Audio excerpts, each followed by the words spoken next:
Saudari-saudara terkasih, dari bacaan-bacaan ketika bacaan pada hari ini mengajak kita untuk merenungkan sejenak mengenai relasi. Ketika bacaan berbicara mengenai relasi antara Tuhan dan umat manusia, Tuhan mempunyai rencana yang besar, yaitu menciptakan manusia dan juga mengharapkan bahwa manusia dalam kehidupannya selalu mengalami keselamatan. Tapi apa yang terjadi? Bahwa dalam sejarah kehidupan manusia, perjalanan kaum beriman, kita melihat banyak peristiwa, banyak kejadian di mana kadang umat setia pada Tuhan, tapi kadang meninggalkan, melupakan, ataupun memberontak. Karena itu Tuhan mengharapkan kerjasama dari manusia supaya membantu untuk mewujudkan karya keselamatan itu.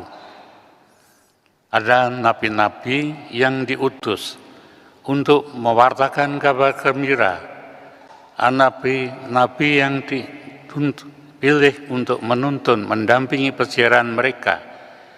Tapi banyak nabi-nabi pula yang diutus Tuhan untuk memperingatkan atas tingkah laku yang tidak berkenan pada Tuhan dan bertobat. Yang menarik, apapun yang terjadi dalam kehidupan umatnya, umat yang telah diciptakannya, Tuhan tetap mencintai dan tetap ingin mewujudkan rencana keselamatan itu bisa terlaksana, bisa terwujud. Dan Tuhan itu konsisten ataupun konsekuen, setia pada apa yang diungkapkannya. Pertama-tama keselamatan umat manusia.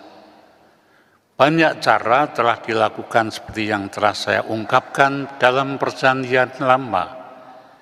Juga transisi dari Perjanjian Lama ke Perjanjian Baru, Tuhan memilih dan mengutus Yohanes Pemandi untuk menjadi transisi, penunjuk jalan bagi kedatangan dan kehadiran Tuhan. Dan itu dilakukannya. Pada saat berikutnya, Tuhan memilih pribadi-pribadi, sekelompok, dua pribadi dari satu kelompok yang disebut Anawim Yahweh. Kelompok ini adalah kelompok yang setia pada Tuhan, karena kebanyakan mereka mewujudkan agamanya ataupun imannya hanya sebagai formalitas. Tapi di antara mereka ada pribadi-pribadi yang tetap mewujudkan dan dilakukan dengan sepenuh hati. Entah Ibu Maria, entah Bapak Yosef, entah Anna, dan juga masih banyak pribadi-pribadi lain. Dalam Injil pada hari ini kita mendengarkan Injil tentang Santo Yosef, relasi Santo Yosef dan Ibu Maria.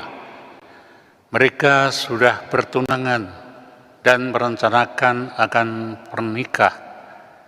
Tapi suatu hal terjadi di luar gambaran mereka berdua, bahwa mereka melihat Ibu Maria mengandung berkat Roh Kudus. Dan tadi kita mendengarkan, Santo Yosef tidak mau mempermalukan Ibu Maria di hadapan umum, dengan diam-diam mau memisahkan. Tapi apa yang terjadi? Tuhan mengutus malaikat Gabriel untuk mewahyukan rencananya, supaya Yusuf bisa menerima bahwa apa yang terjadi itu adalah rencana Tuhan. Kita melihat Bapak Yosef bukan pribadi yang egois, bukan pribadi yang mementingkan dirinya sendiri. Ia melihat apa yang terjadi, dan itu tentu juga akan mendapat reaksi dari masyarakat pada saatnya. Tapi ia tunduk pada kehendak Tuhan, menerima Ibu Maria sebagai istrinya. Dan Maria dan Yusuf membangun keluarga. Santo Yusuf adalah pribadi yang tulus, pribadi yang lurus, pribadi yang polos. Ia tidak nampak dalam kehidupan Tuhan Yesus hanya 1-2 kali ditulis dalam Injil. Berbeda dengan Ibu Maria, ia adalah pribadi yang sederhana, tapi dipilih oleh Tuhan menjadi bapa keluarga dari kanak-kanak Yesus. Menarik pengalaman mereka bahwa dalam mendampingi kanak-kanak Yesus beberapa hal terjadi.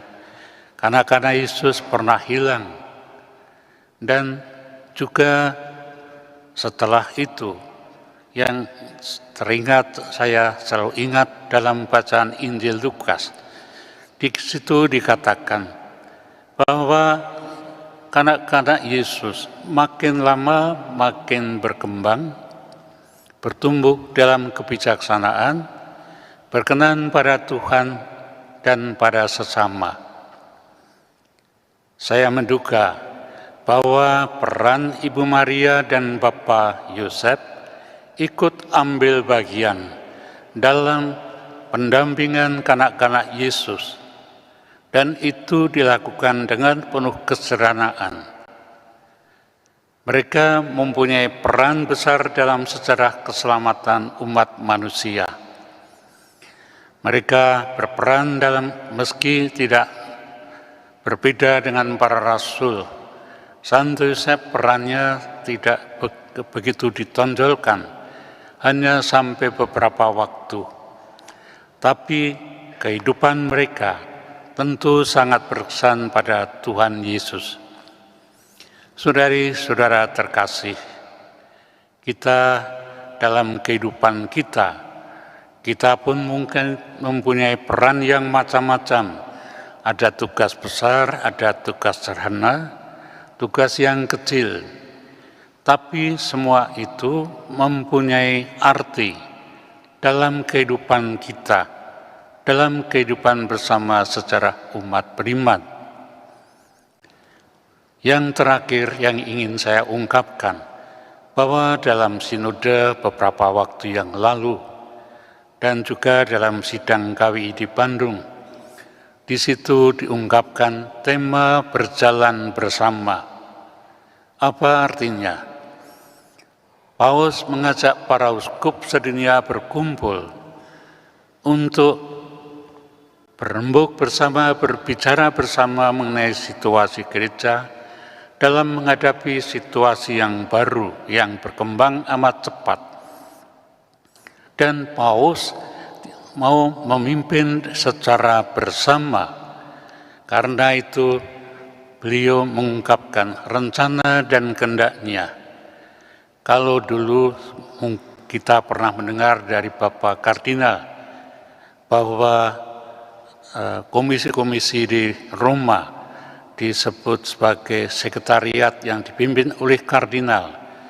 Lalu Bapak Paus bersama para uskup sepakat mengubah menjadi nama diskateri ataupun departemen yang bisa dipimpin oleh siapapun.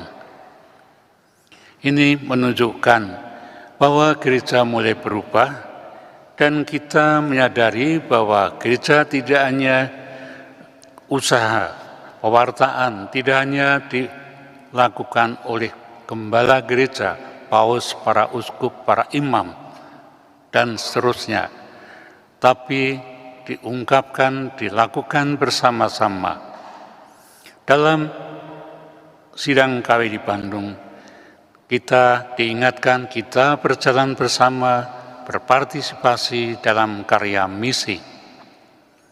Ini tentu mengandung arti merupakan ajakan bagi kita semua, tidak hanya bagi para uskup, para imam, tapi kita semua sebagai umat beriman diajak ambil bagian dalam pewartaan karya keselamatan ini, supaya sesama kita bisa makin merasakan keselamatan dan kedamaian.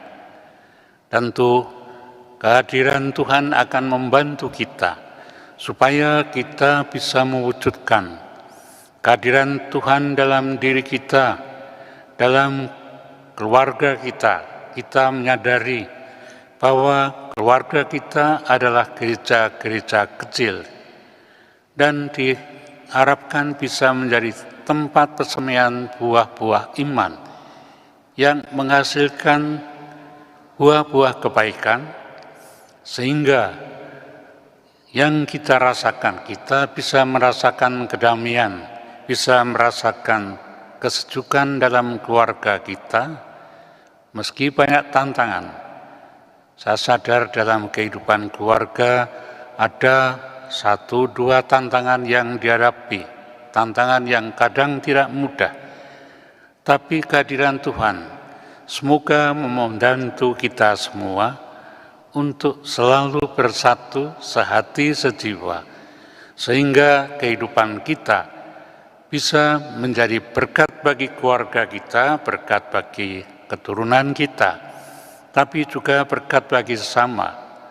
Dengan demikian, pewartaan gereja tentu akan makin efektif, karena kita bersama bisa menjadi berkat, bisa menjadi sarana rahmat bagi Tuhan. Kita tidak bisa mengandalkan kekuatan kita, sebagaimana Bapak Yosef dan Ibu Maria selalu membuka diri terhadap Roh Tuhan.